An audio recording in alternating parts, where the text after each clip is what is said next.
Wyatt Calloway had ridden straight into town, trail-dusted 3 autumns running.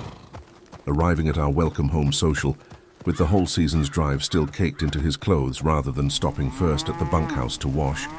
And I want to tell you plainly that the 4th year, when he rode in a full day early and missed the social's actual start entirely, I understood before he'd said a single word that something had finally changed enough to matter. I had spent those 3 previous autumns learning to recognize the particular sound of his approach from considerable distance. The specific rhythm of a tired horse, ridden hard by a rider who had somewhere along the way decided that arriving quickly mattered more than arriving comfortable. And I had come to treasure that sound the way a person treasures any signal that tells them, before they've even seen a face, that someone they love has survived to come home to them once more. Our town sat at the tail end of the old cattle trail north out of Texas, close enough to the railhead that most of the outfits working that country used it as their final resupply point before pushing the herds the last stretch to the pens, which meant every autumn, once the shipping was done and the crews finally turned their horses back toward home, our particular stretch of road carried the weary, sun-blackened remnant of nearly every drive crew in the county, riding back through within the same general week. The drive itself covered close to 1,000 miles from the home ranches, down south to the railhead pens, a push that took the better part of 2.5 months under good conditions, and considerably longer when the weather or the herd itself proved uncooperative, moving perhaps 10 to 15 miles on an ordinary day, less through rough country or foul weather. The whole outfit sleeping under open sky most nights, with nothing but a chuck wagon and whatever supplies could be carried between resupply points. I had grown up understanding, the way any daughter of that particular stretch of Texas understood, that the men who worked those drives carried a specific kind of risk home with them, every season that other work simply didn't require. The town had held a welcome home social every year since before I was born to mark that return. A genuine celebration considering how much could go wrong across 1,000 miles of open trail. Stampedes, river crossings, rustlers, the particular danger of simply being away from any doctor worth the name. For months at a stretch, and every family with a man on that trail spent the whole drive, season half listening for hoofbeats that might carry news either welcome or otherwise. Wyatt rode for the Hargrove outfit, one of the larger operations working that stretch of Texas range, gone from home a full 6 months most years between the spring gathering, the 2.5-month push north to the railhead, and whatever stretch of time it took the outfit to sell the herd and turn the whole crew back around for home. I had known him since we were children, our 2 families' land bordering closely enough that we'd grown up attending the same small schoolhouse and the same church socials, riding double on his father's old grey mare more than once, when my own family's horses were needed elsewhere for planting. I want to be honest that I had spent most of those childhood years considering him simply an ordinary fixture of my life, rather than anything I'd examined more closely. A boy I raced across open pasture and argued with over whose turn it was to fish which particular bend of the creek, until the autumn he turned 19 and rode his first full drive and came home changed in ways I hadn't expected a single season on the trail to produce in anybody. That first autumn he rode home. He came straight to the welcome home social, rather than washing up first, trail dust still thick in the creases of his clothes, and a sunburn peeling across his nose, that told plainly how little shade a man found on open range for months at a stretch. And I remember teasing him about the smell before I fully understood, watching his face, that he had ridden past his own family's place specifically to arrive at that social before it properly started, choosing me over his own mother's first embrace after 6 months apart. His own mother, I learned later, had been considerably put out about the whole arrangement, having baked a proper welcome home supper that sat cooling on her table while her son rode straight past the turnoff to their own ranch gate toward the schoolhouse yard instead, a slight she apparently teased him about for years afterward, at every family gathering where the subject of that particular autumn happened to come up. He told me, considerably embarrassed once I pointed out the obvious impropriety of it, that he simply hadn't wanted to risk missing me, in case I'd left the social early or found other company to keep, a piece of honesty so plainly stated that I found myself considerably more moved by it than the actual smell of trail dust could account for. I remember, too, the particular way his hands shook slightly, taking mine that first evening, a tremor I attributed at the time simply to exhaustion, though I came to understand across the years that followed that it had likely carried considerably more nervousness than fatigue. A 19-year-old boy freshly returned from his first taste of genuine danger and uncertain, still, how to properly say what 6 months of missing someone had taught him about his own heart. Daniel Calloway, no relation to Wyatt, despite the coincidence of surname that had confused half the county at some point or another, ran the town's livery and stage stop, a business that kept him home year-round in a manner Wyatt's seasonal droving never allowed. And I want to be fair in saying that Daniel's steady, daily presence across those same 3 years had its own particular appeal I never once tried to pretend away.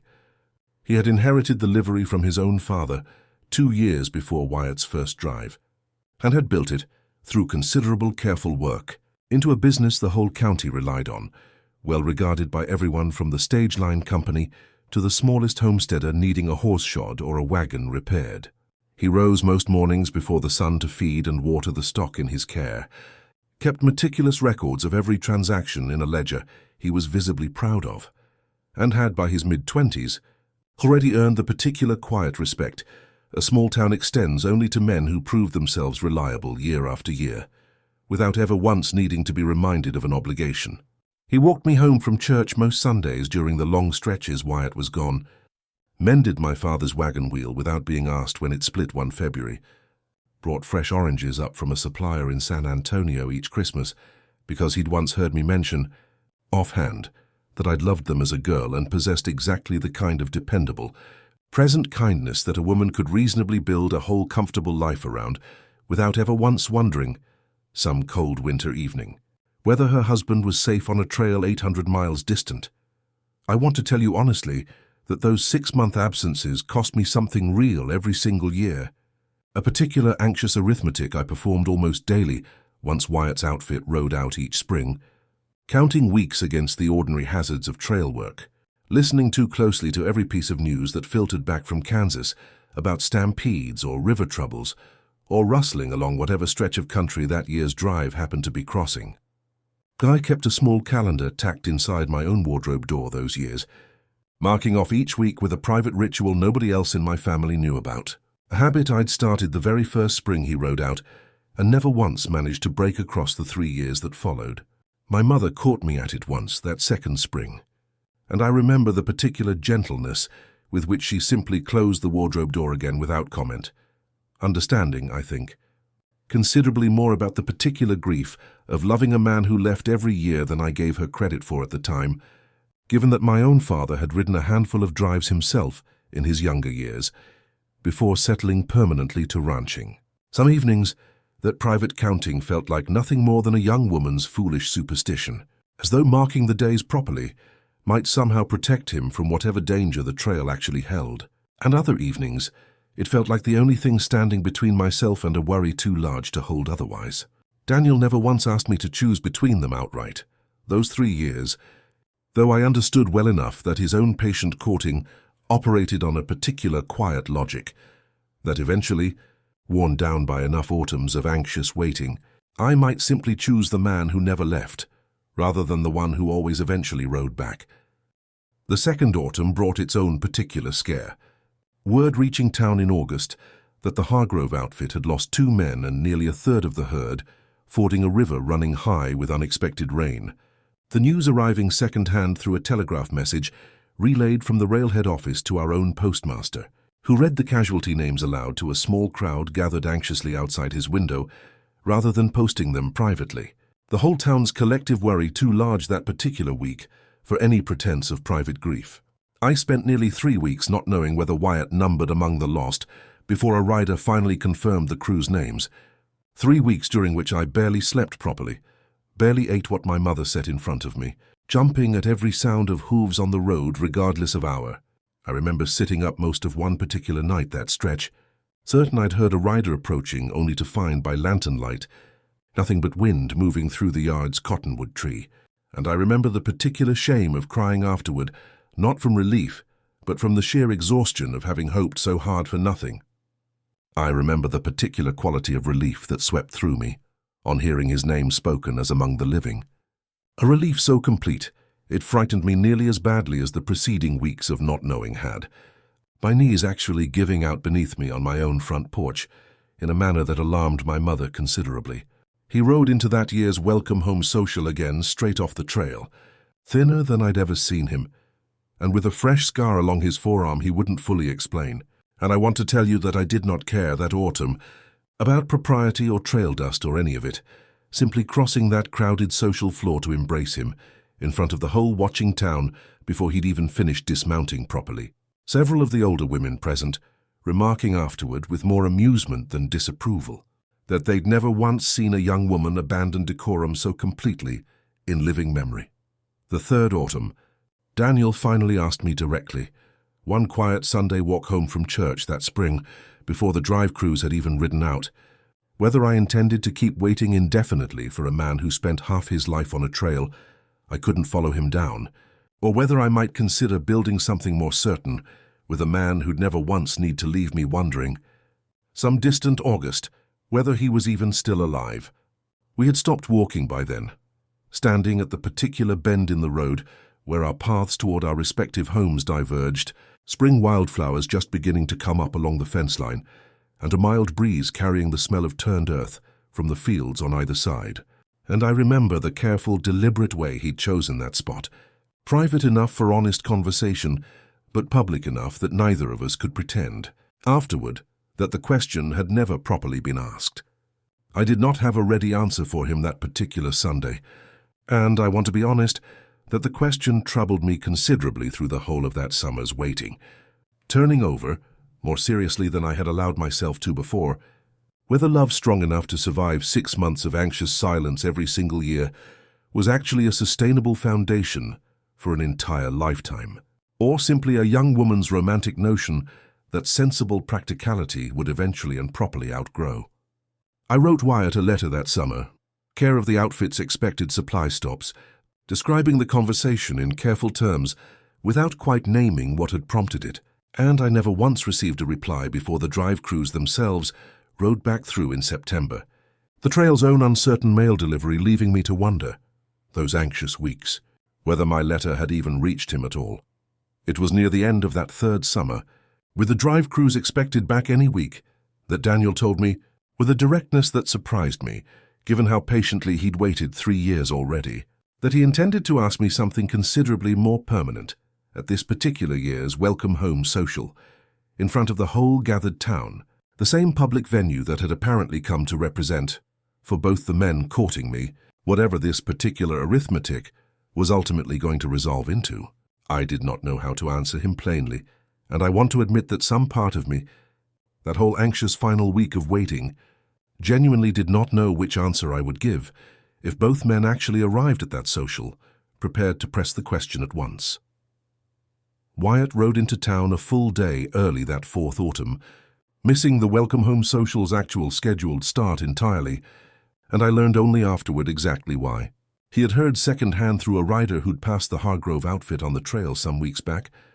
that Daniel intended some kind of public declaration at this year's social, news that had apparently reached him with enough time left on the trail to spend several sleepless nights working out exactly what he intended to do about it. I learned later that he had shown that passing rider's message to his own trail boss the same evening he received it, asking with a directness uncharacteristic of his usual reserve, whether the man might spare him from a full week of remaining drive duties so he could ride ahead of the outfit's slower pace, and that the trail boss, having watched Wyatt's particular devotion across 4 full seasons of steady work, had granted the request without much argument, telling him plainly that a man who'd earned that kind of loyalty deserved the chance to act on whatever was clearly troubling him. He left the outfit a full day ahead of the rest of the crew, riding alone and hard through country. A solitary man had no particular business crossing without company, arriving at my family's own front door, caked in considerably more trail dust than even his usual arrival managed. A full day before the social itself was even scheduled to begin. He stood on my family's porch that afternoon, looking considerably more exhausted than I had ever once seen him after any previous drive, having pushed himself and his horse both past sensible limits to arrive before whatever Daniel intended to say publicly the following evening, dust caked so thick in the lines of his face that I could barely make out the sunburn beneath it. His horse standing lathered and blowing hard at the hitching post behind him. My own father, drawn to the door by the commotion, took one look at the state of them both and quietly withdrew back inside without a word, leaving us the porch's particular privacy. Though I noticed him watching through the front window's edge for a good while afterward, unwilling to leave his daughter entirely unsupervised, even for a conversation he clearly understood mattered considerably. Wyatt told me, without any of his usual careful economy of words, that he had spent 6 months this particular year turning over an arithmetic of his own, considerably more urgent than any river crossing or stampede the trail itself had thrown at him. "I've spent 4 years riding home to you same as I'd ride toward water after a dry stretch," he said, telling myself the riding itself was proof enough of what I felt, without ever once actually saying the words plain in case saying them, and then riding off again for another 6 months seemed like a cruelty rather than a promise. He described haltingly the particular fear that had kept him silent across 3 previous welcome home socials, that a woman deserved a man who could offer permanence rather than merely devoted absence, and that he had told himself each of those 3 years that he had no right asking me to build a life around 6 months of anxious waiting until he'd found some way to offer considerably more than that. His voice caught once describing this, and I watched him press his own dusty palm flat against the porch rail as though steadying himself against something considerably heavier than mere trail exhaustion. I asked him, standing on that porch with the whole weight of 3 years of anxious autumns finally given proper voice, what exactly had changed this particular year to bring him riding in a full day early, rather than simply arriving trail-dusted at the social itself, the way he always had. He told me that the Hargrove outfit's owner, impressed by 4 years of Wyatt's steady, reliable work, had offered him a foreman's position that same drive, a considerable raise in both wage and standing that would mean going forward considerably shorter stretches away from home managing the operation from the home ranch, rather than riding the full trail himself every single season. He explained that the offer had come partway through that year's drive, somewhere past the halfway point of the push north, delivered plainly one evening around the chuck wagon fire by the outfit's owner himself, who had ridden out to check on the herd's progress and pulled Wyatt aside afterward with the particular directness of a man who didn't waste words on matters he'd already decided. Wyatt told me he'd spent every remaining mile of trail turning the decision over, understanding plainly that accepting meant considerably less adventure and considerably more responsibility, but also, crucially, considerably more of himself left over each year to actually offer a wife, rather than simply 6 months of devoted absence followed by 6 months of recovery before the whole cycle repeated. "Wanted to have that offer properly settled before I said anything at all," he said, "on account of I wasn't willing to ask you to keep choosing me on nothing but faith and 6-month absences, when I finally had something more solid to actually offer instead." I want to tell you honestly that I did not care, standing on that porch, whether he'd arrived with a foreman's position secured or nothing more than the same devoted uncertainty he'd offered 3 years running, because I understood, hearing him finally say plainly what 4 years of trail-dusted arrivals had only ever implied, that I had already made my own choice considerably before that particular porch conversation, somewhere across 3 autumns of anxious waiting that had never once, despite every practical argument Daniel's patient courting represented, actually shaken loose the particular hope I carried each spring the drive crews rode out. I thought, standing there with dust still settling off his coat onto my own porch boards, of every one of those 3 previous welcome home socials, of the particular lightness that had filled my chest each time I first spotted his shape on the road, a feeling no amount of Daniel's steady daily kindness had ever once managed to produce in quite the same way. And I understood that whatever practical wisdom argued otherwise, some things simply were not decided by careful arithmetic at all. I told him so myself, standing there, my own voice not quite steady, that I had spent 3 years telling myself patience and practicality ought to matter more than they apparently did,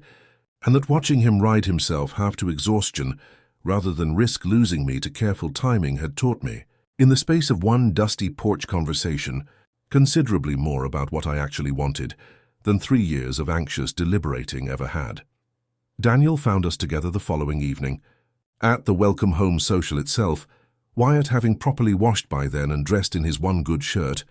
and I want to tell you that Daniel understood the whole shape of it, within a single glance exchanged between the three of us, before either Wyatt or I had said a single word. I watched something move across his face in that moment, quick and complicated, and I braced myself for whatever public awkwardness might follow, though it never came. He did not press the question he'd apparently planned to ask publicly that evening. He found me alone instead, later in the evening, drawing me away from the general crowd toward the quieter edge of the schoolhouse yard, the fiddle music and lantern light growing softer behind us as we walked, and told me, with a graciousness across 3 years of patient courting that considerably deepened my respect for him, even in the moment of disappointing him, that he had watched me, across those same 3 years, light up a particular way at the first sound of trail-worn hoofbeats each autumn, that his own steady, daily presence had never once quite managed to produce in me. I told myself for 3 years that patience and steadiness would eventually win out over distance and risk, he said, turning his hat slowly in his hands. And I find I'd rather be the man honest enough to admit that arithmetic was wrong than the man who kept you from something real simply because I got there first and stayed longest. He was quiet a moment, looking back toward the lit schoolhouse windows, before adding that he intended to keep the small folded question he'd carried in his coat pocket that whole evening for some other woman someday. One whose own eyes might light up for him the particular way mine had only ever lit up for someone else. He had decided, watching Wyatt arrive a full day early rather than risk losing me to his own careful public timing, that a man in love with someone ought to want her actual happiness considerably more than his own patient certainty about eventually winning her. Wyatt and I married that following spring, once the herds had gone out on that year's drive under his own foremanship rather than his own saddle, a small ceremony held in the same schoolhouse yard, where 4 autumns of welcome home socials had slowly, patiently, taught us both what we actually wanted from each other. The same fiddler who'd played every one of those socials, providing music for the wedding itself, joking that he'd finally get to play a tune for us that wasn't interrupted by anyone riding in trail-dusted partway through. I want to tell you that the particular anxious arithmetic of those 6-month absences never entirely left me, even after marriage, though it eased considerably once his new position meant weeks rather than months away at any single stretch, and I found myself, that first married spring, marking a calendar again out of old habit, before catching myself and understanding I no longer needed to count quite so carefully. Daniel stood as a witness at our wedding, genuinely present rather than merely dutiful about the role, offering a toast at the small supper afterward that managed to be both genuinely warm and quietly self-deprecating about his own 3 years of careful, ultimately unsuccessful patience, drawing genuine laughter from the whole gathered room rather than the awkward silence such a toast might easily have produced in less generous hands. He married a school teacher from the next county over himself, 2 autumns later, a woman named Ruth, who I came to understand appreciated his steady, daily kindness in exactly the way it had always deserved to be appreciated, by somebody whose own heart wasn't already spoken for elsewhere. The 2 of them visited often in the years that followed, Ruth and I becoming genuine friends, despite the particular history that might have made such friendship awkward. And I came to think that whatever those 3 years of patient courting had cost Daniel personally, he found something worth considerably more in a wife who chose him first and completely, rather than a woman whose heart, however fond of him, had simply never fully belonged to him at all. Wyatt still rides out most springs even now, though for shorter stretches and with a foreman's authority rather than a hand's uncertain wages, and I have come to treasure, across all the years since that particular 4th autumn, the specific ritual of watching for him on the road home, understanding now that the watching itself, however anxious, was never actually the burden I'd once worried it might become. It was simply love, wearing the particular shape that 6 months of trail work and one man's stubborn devotion had taught it to wear. He still arrives some autumns straight off the trail before washing up properly, trail dust and all, and I have stopped teasing him about the smell entirely. Some habits, once you understand what they actually mean, become the whole point of loving a particular man rather than something merely to be endured.